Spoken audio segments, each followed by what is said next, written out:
Hello, good morning students. Myself Viresh Shilkar. Welcome to my class. Yesterday class we have already discussed about what in entrepreneurship development topic. ಉದ್ಯಮಶೀಲತೆ ಅಭಿವೃದ್ಧಿಯಲ್ಲಿ ನಾವು ಹಿಂದಿನ ಒಂದು ತರಗತಿಯಲ್ಲಿ ಏನು ಮಾಡಿದ್ವಿ ವಿದ್ಯಾರ್ಥಿಗಳೇ, ಉದ್ಯಮಶೀಲತೆಯ ಒಂದು ಅಭಿವೃದ್ಧಿ ಕಾರ್ಯಕ್ರಮ ಅಂದರೆ EDP ಅಂತ ಕರಿತೀವಿ. ಎಂಟರ್ಪ್ರಿನರ್ಶಿಪ್ ಡೆವಲಪ್ಮೆಂಟ್ ಪ್ರೋಗ್ರಾಮ್ಸ್ಗಳ ಒಂದು ವ್ಯಾಖ್ಯೆ, ಅರ್ಥ ಮತ್ತು ಅದರ ಕೆಲವೊಂದಿಷ್ಟು ಉದ್ದೇಶಗಳನ್ನು ಏನು ಮಾಡಿದ್ವಿ, ಅಬ್ಜೆಕ್ಟಿವ್ಸ್ ಆಫ್ EDP ಅವುಗಳನ್ನು ಅಧ್ಯಯನ ಮಾಡಿದ್ವಿ. Today we are going to discuss about in this class needs of entrepreneurship development programmes ಅಂದರೆ ಉದ್ಯಮಶೀಲತೆಯ ಅಭಿವೃದ್ಧಿ ಕಾರ್ಯಕ್ರಮಗಳ ಅವಶ್ಯಕತೆ. ಅಂದರೆ ಉದ್ಯಮಶೀಲ ಅಭಿವೃದ್ಧಿ ಕಾರ್ಯಕ್ರಮಗಳ ಅವಶ್ಯಕತೆ ಯಾಕೆ ಬೇಕು ಅಂದರೆ, say for example in this entrepreneurship development programmes ಅಂದರೆ ಉದ್ಯಮಶೀಲತೆ ಅನ್ನೋದು ಹುಟ್ಟಿನಿಂದಲೇ ಬಂದಿರುತ್ತದೆ ವಿನಃ ಸಾಂದರ್ಭಿಕ ಇಲ್ಲ, ಯಥೋಚಿತವಾಗಿ ರೂಪಿತಗೊಂಡಿಲ್ಲವೆಂಬ ವಾದಕ್ಕೆ EDP ಅಪವಾದ ಇದೆ. ಅಂದರೆ in this entrepreneurship development programme ಅಂದಾಗ ಭಾರತದಂತಹ ವಿಶಾಲ ರಾಷ್ಟ್ರಗಳಲ್ಲಿ ಔದ್ಯಮಿಕ ಹಾಗೂ ವ್ಯಾವಹಾರಿಕ ಹಿನ್ನೆಲೆಯಿಂದ ಬಂದಿರದ ವ್ಯಕ್ತಿಗಳಿಗೆ EDP ಅವಕಾಶ ಕಲ್ಪಿಸುತ್ತದೆ ಹಾಗೂ ಪ್ರೋತ್ಸಾಹವನ್ನು ಒದಗಿಸುತ್ತದೆ. ಅಂದರೆ what are the need of entrepreneurship development in this entrepreneurship development programmes? The society need EDP. ಅಂದರೆ ಇಲ್ಲೇನಾಗುತ್ತೆ ಅಂತಂದರೆ, ಯಾವುದೇ ಒಂದು ನೀವು ಎಂಟರ್ಪ್ರಿನರ್ಶಿಪ್ ಡೆವಲಪ್ಮೆಂಟ್ ಪ್ರೋಗ್ರಾಮ್ಸ್ ಅನ್ನು ತೆಗೆದುಕೊಂಡ್ರೆ ಅದು ಯಾಕೆ ಅವಶ್ಯಕ ಅಂತಂದಾಗ ಈ ಅಂಶಗಳ ಅಧ್ಯಯನ ನಮ್ಮ ಕಣ್ಣು ಮುಂದೆ ಬರ್ತದೆ. ಯಾವ್ಯಾವ ಅಂತಂದ್ರೆ ಸುಭದ್ರ ಆರ್ಥಿಕ ಬೆಳವಣಿಗೆಗೆ ಅವಶ್ಯಕ, ಅಂದರೆ to ensure economic strength. Then ನಿರುದ್ಯೋಗ ಸಮಸ್ಯೆಗೆ ನಿವಾರಣೆಗೆ ಸೂಕ್ತ, ಅಂದರೆ ಟು ಕರ್ಬ್ ಅನ್ಎಂಪ್ಲಾಯ್ಮೆಂಟ್. ದೆನ್ ಜೀವನ ಮಟ್ಟ ಸುಧಾರಣೆಗೆ ಅನುಕೂಲಕರ, to increase standard of living. Then ಸಮಾಜದಲ್ಲಿ ಶಾಂತಿ ಮತ್ತು ಸಮೃದ್ಧತೆಗೆ ಪೂರಕ, towards peace and prosperity in the society. ಬಲಿಷ್ಠ ಮತ್ತು ಸ್ವತಂತ್ರ ರಾಷ್ಟ್ರದ ಒಂದು ನಿರ್ಮಾಣಕ್ಕೆ ಸಹಾಯ, ಅಂದರೆ for strength and independent nation ಅಂತ ಕರಿತೀವಿ. ಸಮತೋಲನ ಆಧಾರಿತ ಪ್ರಗತಿ, ಅಂದರೆ ಟು ಎನ್ಶ್ಯೂರ್ ಬ್ಯಾಲೆನ್ಸ್ಡ್ ಗ್ರೋತ್ ಅಂತ ಕರಿತೀವಿ.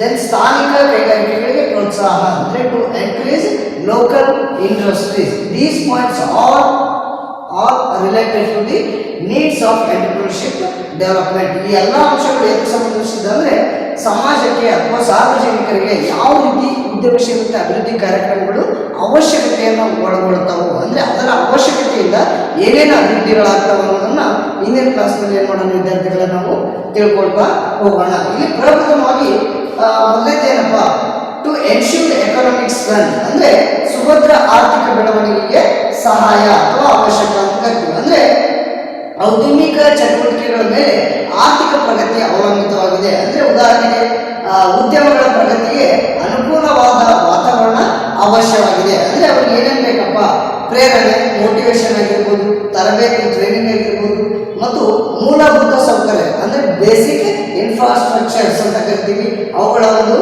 ಪೂರೈಕೆ ಆಗಿರ್ಬೋದು, ಕೈಗಾರಿಕೆಗಳ ಬೆಳವಣಿಗೆ ಹಾಗೂ ಪೋಷಣೆಗೆ ಅವಶ್ಯಕವಾದ ದಿಶೆಯಲ್ಲಿ EDP ಆರೋಗ್ಯಕರವಾದಂಥ ವಾತಾವರಣವನ್ನು ಮತ್ತು ಸೂಕ್ತ ಹಾಗೂ ಸರಿಯಾದ ಒಂದು ಅವಶ್ಯಕವಾದಂಥ ಮಾರ್ಗವನ್ನು ನಿರ್ಮಿಸುವ ಮೂಲಕ ಉದ್ಯಮ ಹಾಗೂ ಕೈಗಾರಿಕೆಗಳ ಬೆಳವಣಿಗೆಗೆ ಈ ಒಂದು ಉದ್ಯಮಶೀಲ ಅಭಿವೃದ್ಧಿ ಕಾರ್ಯಕ್ರಮಗಳೇನಾಗ್ತವು, ಪೂರಕ ಆಗ್ತವೆ. ಪೂರಕ ಇಟ್ ಮೀನ್ಸ್ ಹೆಲ್ಪ್ಫುಲ್. ಅಂದರೆ ಇಲ್ಲೇನಾಗುತ್ತೆ ಅಂತಂದರೆ ಸುಭದ್ರ ಆರ್ಥಿಕ ಬೆಳವಣಿಗೆಗೆ ಅವಶ್ಯಕ. ಅಂದರೆ ಈಗ ನೋಡ್ರಿ, when we started industries in the nation, ಅಂದರೆ ಒಂದು ರಾಷ್ಟ್ರದಲ್ಲಿ ಇಂಡಸ್ಟ್ರಿಗಳು ಯಾವ ರೀತಿ ಬೆಳೀತಾ ಹೋಗ್ತಾವೋ ಅಲ್ಲಿ ಉದ್ಯೋಗಾವಕಾಶಗಳು ದೊರೀತಾ ಹೋಗ್ತವೆ. ಉದ್ಯೋಗಾವಕಾಶಗಳು ದೊರೆತಂತೆ ಜನರ ಜೀವನ ಮಟ್ಟ, ಜನರು ಬಳಸ್ತಕ್ಕಂಥ ಪ್ರಾಡಕ್ಟ್ಸ್ ಆಗಿರ್ಬೋದು ಮತ್ತು ಜನರಿಗೆ ನಿರುದ್ಯೋಗಾವಕಾಶ ಕಡಿಮೆ ಆದಾಗ ಏನಾಗುತ್ತೆ, ಅಂದರೆ ಆದಾಯ ಹೆಚ್ಚಾಗುತ್ತೆ. ಅಂದರೆ ಜನರು ಉದ್ಯೋಗಗಳಾದಷ್ಟು ಆದಾಯ ಹೆಚ್ಚಾಗುತ್ತೆ. ಆದಾಯ ಹೆಚ್ಚಾದಾಗ ಆ ದೇಶದ ಪ್ರಗತಿ, ಆರ್ಥಿಕ ಪ್ರಗತಿ ಏನಾಗುತ್ತೆ, ಸಾಧ್ಯ ಆಗುತ್ತೆ. ಹಾಗಾಗಿ ದ್ಯಾಟ್ಸ್ ವೈ ಇಲ್ಲಿ ಏನಾಗುತ್ತೆ ಅಂತಂದಾಗ ಸುಭದ್ರ ಆರ್ಥಿಕ ಬೆಳವಣಿಗೆಗೆ ಮೊದಲನೇ ಅವಶ್ಯಕವಾದಂಥ ಅಂಶ ಎಲ್ಲಿ ಇದೆ ಅಂತಂದ್ರೆ ಅದು ಉದ್ಯಮಶೀಲ ಅಭಿವೃದ್ಧಿ ಕಾರ್ಯಕ್ರಮಗಳಲ್ಲಿ ಅನ್ನೋದನ್ನು ತಿಳ್ಕೊಬೇಕಾಗುತ್ತೆ. ಇನ್ನು ಎರಡನೇದೇನಪ್ಪ, ನಿರುದ್ಯೋಗ ಸಮಸ್ಯೆಗೆ ನಿವಾರಣೆಗೆ ಸೂಕ್ತ, ಅಂದರೆ ಟು ಕರ್ಬ್ ಅನ್ಎಂಪ್ಲಾಯ್ಮೆಂಟ್ ಪ್ರಾಬ್ಲಮ್ ಅಂತ ಕರಿತೀವಿ. ಭಾರತದ ಜನಸಂಖ್ಯೆ ದಿನದಿಂದ ದಿನಕ್ಕೆ ಏನಾಗ್ತಾ ಇದೆ, ಹೆಚ್ಚುತ್ತಲಿದೆ. ಹಾಗಾಗಿ ಹೆಚ್ಚುತ್ತಿರುವ ಜನಸಂಖ್ಯೆಯಿಂದ ನಿರುದ್ಯೋಗ ಸಮಸ್ಯೆ ಏನಾಗುತ್ತೆ, ಹೆಚ್ಚಾಗ್ತಾ ಹೋಗುತ್ತೆ. ಹಾಗಾಗಿ ಇದನ್ನು ಪರಿಹರಿಸಲು ಸೂಕ್ತ ಒಂದು ಉದ್ಯೋಗಾವಕಾಶಗಳನ್ನು ಕಲ್ಪಿಸಬೇಕಾಗಿದೆ. ಈ ರೀತಿಯಲ್ಲಿ ಅಂದರೆ ಈ ಒಂದು ದಿಶೆಯಲ್ಲಿ ನೋಡೋದಾದ್ರೆ ನಿರುದ್ಯೋಗವನ್ನು ಹೋಗಲಾಡಿಸ್ಬೇಕಂದ್ರೆ to establish new industries or small scale scale industries ಅಂದ್ರೆ ಸಣ್ಣ ಪ್ರಮಾಣದ ಉದ್ಯಮಗಳಾಗಿರ್ಬೋದು, ಕೈಗಾರಿಕೆಗಳಾಗಿರ್ಬೋದು, ದೊಡ್ಡ ಪ್ರಮಾಣದ ಒಂದು ಎಂಟರ್ಪ್ರಿನರ್ಶಿಪ್ ಆಗಿರ್ಬೋದು, ಉದ್ಯಮಶೀಲತೆಯ ಅಥವಾ ಉದ್ಯಮಗಳನ್ನ ಎಸ್ಟಾಬ್ಲಿಷ್ ಮಾಡೋದ್ರಿಂದ ಅಲ್ಲಿ ಸಾಕಷ್ಟು ಒಂದು ನಿರುದ್ಯೋಗಿ ಯುವಕರಿಗೆ ಏನಾಗುತ್ತೆ, ಕೈಗಾರಿಕೆಗಳ ನೂತನ ಸ್ಥಾಪನೆಯಿಂದ ಅಥವಾ ಅವುಗಳ ಒಂದು ನೂತನ ಸ್ಥಾಪನೆ ಮಾಡಿ ಅವುಗಳಿಗೆ ಚಾಲನೆ ನೀಡಿ ಮತ್ತು ಉದ್ಯೋಗಾವಕಾಶಗಳನ್ನು ಸೃಷ್ಟಿಸೋದ್ರಿಂದ ನಿರುದ್ಯೋಗ ಸಮಸ್ಯೆಯನ್ನ ಭಾರತದಂತ ರಾಷ್ಟ್ರಗಳಲ್ಲಿ ಏನ್ ಮಾಡ್ಬೋದು, ಹೋಗಲಾಡಿಸ್ಬೋದು. ಅದಕ್ಕೆ ಕೂಡ ಈ ಒಂದು ಉದ್ಯಮಶೀಲತೆ ಅಭಿವೃದ್ಧಿ ಕಾರ್ಯಕ್ರಮಗಳು ಏನೈತಿ ಅವಶ್ಯಕ ಐತಿ, ಏನನ್ನ ನಿರುದ್ಯೋಗ ಸಮಸ್ಯೆಯನ್ನ ಹೋಗಲಾಡಿಸ್ಲಿಕ್ಕೆ.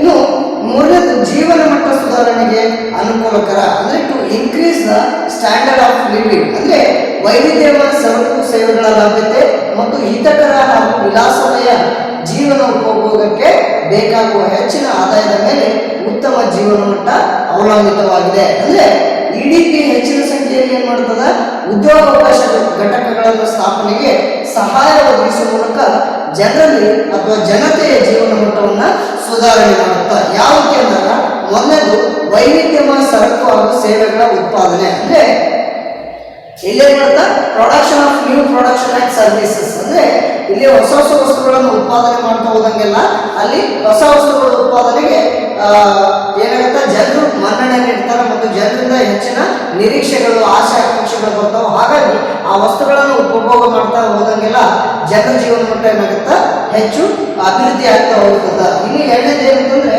ವಿನೂತನವಾಗಿ ಸ್ಥಾಪಿತವಾದಂಥ ಔದ್ಯಮಿಕ ಘಟಕಗಳ ಮೂಲಕ ಉದ್ಯೋಗ ಸೃಷ್ಟಿಸಿ ತಲಾದಾಯವನ್ನು ಹೆಚ್ಚಿಸ್ತಕ್ಕಂಥದ್ದು. ಅಂದ್ರೆ ತಲಾದಾಯ ಅಂದ್ರೆ ಪರ್ ಇನ್ಕಮ್ ಅಂತ ಕರಿತೀವಿ. ಅಂದ್ರೆ ಒಬ್ಬ ವ್ಯಕ್ತಿಯ ತಲಾದಾಯನ ಈ ಒಂದು ಭಾರತದ ರಾಷ್ಟ್ರಗಳಲ್ಲಿ ಏನ್ ಜನಸಂಖ್ಯೆ ಹೆಚ್ಚುತ್ತಾ ಹೋದಂತೆ ನಿರುದ್ಯೋಗ ಸಮಸ್ಯೆ ಹೆಚ್ಚುತ್ತಾ ಇದೆ, ಅಂತ ಸಂದರ್ಭದಲ್ಲಿ ಹೊಸ ಹೊಸ ಉದ್ಯಮಗಳನ್ನ ಸ್ಥಾಪನೆ ಮಾಡಿದಾಗ, ಅದಕ್ಕೆ ಚಾಲನೆ ನೀಡಿದಾಗ ನಿರುದ್ಯೋಗ ಸಮಸ್ಯೆ ಏನಾಗುತ್ತಾ ಹೋಗ್ಲಾಡ್ತಾ ಅಲ್ಲಿ ಉದ್ಯೋಗ ಸೃಷ್ಟಿಯಾದ ಜನರು ತಮ್ಮ ತಲಾದಾಯವನ್ನ ಹೆಚ್ಚಿಸಿಕೊಳ್ಳಿಕ್ಕೆ ಸಹಾಯ ಆಗುತ್ತೆ. ಇನ್ನು ಈ ಮೂಲಕ ಸಂಪಾದಿಸಿದ ಆದಾಯ ಮೂಲಕ ಸರಕು ಹಾಗೂ ಸೇವೆಗಳನ್ನ ಜನರಿಗೆ ಹೆಚ್ಚಿನ ಪ್ರಮಾಣದಲ್ಲಿ ಉಪಯೋಗಿಸುವ ಮೂಲಕ ಜನರ ಜೀವನ ಮಟ್ಟ ಏನಾಗುತ್ತಾ ಹೆಚ್ಚಿಸಿಕೊಳ್ಳಬಹುದಾಗಿದೆ ಅಥವಾ ಸುಧಾರಿಸಿಕೊಳ್ಳಬಹುದಾಗಿದೆ.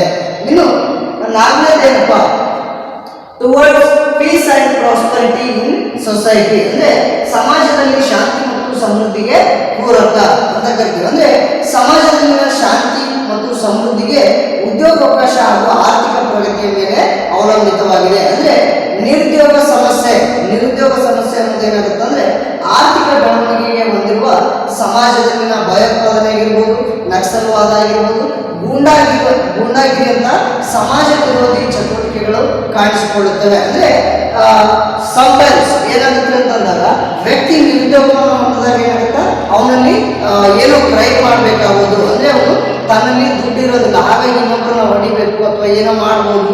ಆ ರೀತಿಯಲ್ಲಿ ಅವನೇನಾಗ್ತಾನ ನಕ್ಸಲ್ವಾದಿ ಚಟುವಟಿಕೆಗಳು ಅಥವಾ ಗೂಂಡಾಗಿರಿ ಚಟುವಟಿಕೆಗಳಿಗೆ ಈ ರೀತಿ ಕೆಲವೊಂದಿಷ್ಟು ಸಮಾಜ ವಿರೋಧಿ ಚಟುವಟಿಕೆಗಳಿಗೆ ಒಳಗಾಗ್ತಾನೆ.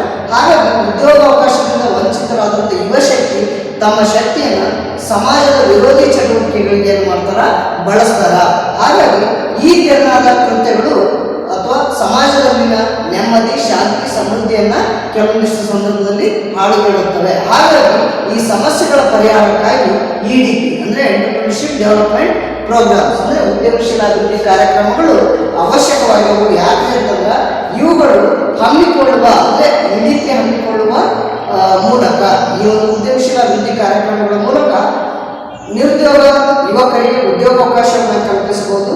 ತನ್ಮೂಲಕ ಅಂದ್ರೆ ಇಡಿಪಿ ಮೂಲಕ ಏನ್ ಮಾಡ್ಬೋದು, ಯುವ ಶಕ್ತಿಯನ್ನ ವಿಧ್ವಂಸಕ ಅಂದ್ರೆ ಈ ಸಮಾಜವನ್ನ ವಿರೋಧವನ್ನು ಮಾಡ್ತಕ್ಕಂಥ ಚಟುವಟಿಕೆಗಳಿಂದ ಕಾರ್ಯಗಳಿಂದ ಬೇರ್ಪಡಿಸಿ ಸಮಾಜದ ರಚನಾತ್ಮಕ ಕಾರ್ಯ ಅಂದ್ರೆ ಸಮಾಜವನ್ನ ಉತ್ತಮ ಸಮಾಜವನ್ನಾಗಿ ನಿರ್ಮಾಣ ಮಾಡತಕ್ಕಂಥ ಕಾರ್ಯದಲ್ಲಿ ನಿರತಗೊಳಿಸುವ ಮೂಲಕ ಸಮಾಜದಲ್ಲಿ ಶಾಂತಿ ಹಾಗೂ ಸಮೃದ್ಧಿಯ ಪೂರಕ ವಾತಾವರಣವನ್ನ ಕಲ್ಪಿಸಬಹುದಾಗಿದೆ. ಹಾಗಾಗಿ ಇದು ಕೂಡ ಏನಾಗುತ್ತೆ ಅವಶ್ಯಕವಾದಂಥ ಅಂಶ. ಇಲ್ಲಿ ಸಮಾಜದಲ್ಲಿ ಶಾಂತಿ ಮತ್ತು ಸಮೃದ್ಧಿಗೆ ಪೂರಕ ಯಾವುದು ಅನ್ನೋದು ಉದ್ಯಮಶೀಲ ಅಭಿವೃದ್ಧಿ ಕಾರ್ಯಕ್ರಮಗಳ ಅವಶ್ಯಕತೆ ಐತಿ ಅನ್ನೋದನ್ನ ತಿಳಿಸೋದು ವಿದ್ಯಾರ್ಥಿಗಳೇ. ಇನ್ನು ಐದನೇದೇನಪ್ಪ, ಬಲಿಷ್ಠ ಹಾಗೂ ಸ್ವತಂತ್ರ ರಾಷ್ಟ್ರದ ನಿರ್ಮಾಣಕ್ಕೆ ಸಹಾಯ ಅಂದ್ರೆ ಸಹಾಯಕ ಅಂತ ಹೇಳ್ತೀವಿ. For strong and independent nation ಅಂದ್ರೆ ಬಲಿಷ್ಠ ಹಾಗೂ ಸ್ವತಂತ್ರ ರಾಷ್ಟ್ರದ ನಿರ್ಮಾಣ ಔದ್ಯೋಗೀಕರಣದ ಮೇಲೆ ಅವಲಂಬಿತವಾಗಿದೆ. ಔದ್ಯೋಗೀಕರಣ ಅಂದ್ರೆ ಟು ಎಸ್ಟಾಬ್ಲಿಷ್ ನ್ಯೂ ಇಂಡಸ್ಟ್ರೀಸ್, ಔದ್ಯಮಿಕವಾಗಿ ಅಭಿವೃದ್ಧಿ ಹೊಂದಿರುವ ರಾಷ್ಟ್ರಗಳು ಅಧಿಕಾರಯುಕ್ತ, ಬಲಿಷ್ಠ ಹಾಗೂ ಸ್ವತಂತ್ರ ಶಕ್ತಿಗಳಾಗಿವೆ. ತ್ವರಿತವಾಗಿ ಕೈಗಾರಿಕರಣ ಹಂತ ತಲುಪಲು ವ್ಯವಸ್ಥಿತವಾದ ಇಳಿಕೆ ಆಯೋಜಿಸುವುದು ಅವಶ್ಯಕವಾಗಿದೆ. ಅಂದರೆ when we establish EDP in our country, it makes some development or some changes in the environment of entrepreneurship. ಅಂದರೆ ಉದ್ಯಮಶೀಲತೆಯಲ್ಲಿ ಹೊಸ ಹೊಸ ಅಭಿವೃದ್ಧಿ ಆಗಲಿಕ್ಕೆ ಅಥವಾ ಕೆಲವೊಂದಿಷ್ಟು ಏನ್ರಿ ಬಲಿಷ್ಠ ಮತ್ತು ಸ್ವತಂತ್ರ ರಾಷ್ಟ್ರ ಆಗಬೇಕಂದ್ರೆ ಅಲ್ಲಿ ಮಸ್ಟ್ ಅಂಡ್ ಶುಡ್ ಬಿ ಏನು or some public to establish some industries or to establish new industries ಅಂತ ಕರೀತಾರೆ. ಇನ್ನು ನೆಕ್ಸ್ಟ್ ಸಮತೋಲನ ಆಧಾರಿತ ಪ್ರಗತಿ ಅಂದರೆ ಟು ಎನ್ಶ್ಯೂರ್ ಬ್ಯಾಲೆನ್ಸ್ಡ್ ಗ್ರೋತ್ ಅಂತ ಕರಿತೀವಿ. ಸಮಾಜದಲ್ಲಿನ ಸಮತೋಲನ ಹಾಗೂ ಸಮಯಾಧಾರಿತ ಅಭಿವೃದ್ಧಿ ಶ್ರೀಮಂತ ಹಾಗೂ ಬಡವರ ನಡುವಿನ ಅಂತರ ಕಡಿಮೆ ಮಾಡುತ್ತದೆ. ಅಂದರೆ ಜನತೆಗೆ ಬಡತನ ನಿವಾರಿಸಲು ಅವಶ್ಯಕ ಸಂಪನ್ಮೂಲ ಹಾಗೂ ವಿಪುಲವಾದ ಅವಕಾಶಗಳ ಕೊರತೆ ಎದ್ದು ಕಾಣುತ್ತದೆ. ಹಾಗಾಗಿ ಬಡವರ್ಗವನ್ನು ಗುರುತಿಸಿ ಸಮಾಜದಲ್ಲಿ EDPಯ ಮೂಲಕ ಏನು ಮಾಡೋದು, ಬಡವರ್ಗವನ್ನು ಗುರುತಿಸಿ ಅವರಿಗೆ ಸೂಕ್ತ ತರಬೇತಿ ಹಾಗೂ ಸಂಪನ್ಮೂಲಗಳನ್ನು ಒದಗಿಸಿ ಅವರಿಗೆ ಸ್ವತಂತ್ರ ಉದ್ದಿಮೆಯನ್ನು ಸ್ಥಾಪಿಸಲಿಕ್ಕೆ ಏನು ಮಾಡೋದು, ಅವಕಾಶವನ್ನು ಕಲ್ಪಿಸುತ್ತದೆ. ಯಾವುದು, ಉದ್ಯಮಶೀಲ ಅಭಿವೃದ್ಧಿಯ ಕಾರ್ಯಕ್ರಮಗಳು. ಹಾಗಾಗಿ ಈ ತೆರನಾದ ಕಾರ್ಯಕ್ರಮದಿಂದ ಬಡವ ಹಾಗೂ ಶ್ರೀಮಂತರ ನಡುವಿನ ಅಂತರ ಏನಾಗುತ್ತಾ ಕಡಿಮೆ ಮಾಡಲು EDP ಏನು ಮಾಡುತ್ತಾ ಪ್ರಯತ್ನಿಸುತ್ತದೆ. ಓಕೆ, ಇನ್ನು ನೆಕ್ಸ್ಟ್ ಸ್ಥಾನಿಕ ಕೈಗಾರಿಕೆಗಳಿಗೆ ಪ್ರೋತ್ಸಾಹ ಅಂದರೆ ಟು ಎನ್ಶ್ಯೂರ್ ಲೋಕಲ್ ಇಂಡಸ್ಟ್ರಿ. ಅಂದರೆ ಸಣ್ಣ ಉದ್ಯಮಗಳಾಗಿರ್ಬೋದು, ಗುಡಿ ಕೈಗಾರಿಕೆಗಳಾಗಿರ್ಬೋದು, ಕರಕುಶಲ ಉದ್ಯಮಗಳಾಗಿರ್ಬೋದು ಭಾರತದ ಜೀವಾಳವಾಗಿದೆ. ಅಂದರೆ ಭಾರತದಲ್ಲಿ ಸಾಕಷ್ಟು ಹಳ್ಳಿಗಳ ರಾಷ್ಟ್ರ ಅಂತ ಕರಿತೀವಿ. ಸಾಕಷ್ಟು ನೀವು ಹಳ್ಳಿಗಳನ್ನು ತೆಗೆದುಕೊಂಡಾಗ ಯಾವುದೇ ಆದಂಥ ಗುಡಿ ಕೈಗಾರಿಕೆಗಳಾಗಿರ್ಬೋದು, ಅಂದರೆ ಬುಟ್ಟಿ ಎಣ್ಣೆದಾಗಿರ್ಬೋದು ಅಥವಾ ಯಾವುದೇ ಒಂದು ವಸ್ತುವನ್ನು ಅವರೇ ತಾವೇ ಹೋಮ್ ಮೇಡ್ ಆಗಿ ಅಂದರೆ ಮನೆಯಿಂದ ಗೃಹ ನಿರ್ಮಾಣ ಮಾಡ್ತಕ್ಕಂಥ ಕೆಲಸಗಳಾಗಿರ್ಬೋದು, ಕರಕುಶಲ ಅಂದರೆ ಕೈಗಳಿಂದಲೇ ವಸ್ತುಗಳನ್ನು ಮ್ಯಾನುಫ್ಯಾಕ್ಚರ್ ಮಾಡ್ತಕ್ಕಂಥ ಒಂದು ಕಚ್ಚಾ ಸರಕುಗಳನ್ನು ಇದ್ದಂಥ ಸಂಪನ್ಮೂಲಗಳನ್ನೇ ಬಳಸ್ಕೊಂಡು ಅವ್ರು ಏನು ಮಾಡ್ತಾ ಇರ್ತಾರೆ, ವಸ್ತುಗಳನ್ನು ರೆಡಿ ಮಾಡ್ತಾ ಇರ್ತಾರೆ ಅಥವಾ ಪ್ರೊಡ್ಯೂಸ್ ಮಾಡ್ತಾ ಇರ್ತಾರೆ.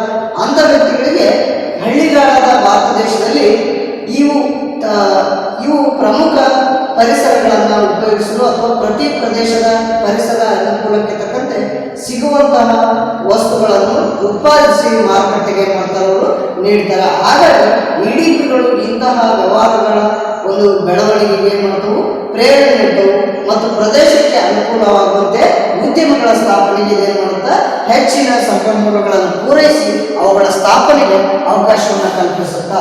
ಇದು one of the best essential or need of entrepreneurship development programmes. ಅಂದರೆ ಇದು ಕೂಡ ಏನಾಗೈತಿ, ಉದ್ಯಮಶೀಲ ಅಭಿವೃದ್ಧಿಯ ಕಾರ್ಯಕ್ರಮಗಳಲ್ಲಿ ಮುಖ್ಯವಾದಂಥ ಒಂದು ಅಂಶವಾಗೈತಿ ಅನ್ನೋದನ್ನು ನಾವು ಇಲ್ಲಿ ವಿದ್ಯಾರ್ಥಿಗಳ ತಿಳ್ಕೋಬೇಕಾಗ್ತದೆ.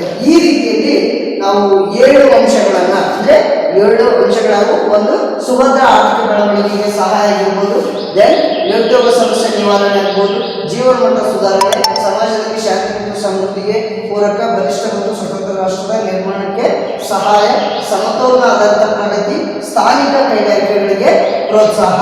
ಹಾಗಾಗಿ ಈ ಎಲ್ಲ ಅಂಶಗಳನ್ನು ನಾವು ಅಧ್ಯಯನ ಮಾಡೋದ್ರಿಂದ EDP ಅನ್ನೋದು ಏನಾಗಿದೆ ಅಂದರೆ ಹೊಸ ಉದ್ಯಮಗಳನ್ನು ಪ್ರಾರಂಭ ಮಾಡಲಿಕ್ಕೆ ಮತ್ತು ನಿರುದ್ಯೋಗವನ್ನು ಹೋಗಲಾಡಿಸಲಿಕ್ಕೆ ಮತ್ತು ಆರ್ಥಿಕ ಪ್ರಗತಿಯನ್ನು, ದೇಶದಲ್ಲಿ ಆರ್ಥಿಕ ಪ್ರಗತಿಯನ್ನು ಮತ್ತು ಭಾರತದಂಥ ರಾಷ್ಟ್ರದಲ್ಲಿ ಬಲಿಷ್ಠ ಮತ್ತು ಸ್ವತಂತ್ರ ರಾಷ್ಟ್ರವನ್ನಾಗಿ ನಿರ್ಮಾಣ ಮಾಡಬೇಕಂದ್ರೆ EDP ಅವಶ್ಯಕತೆ ಐತಿ ಅನ್ನೋದನ್ನು ನಮಗೆ ತಿಳಿದು ಬರ್ತದೆ. Okay, thank you.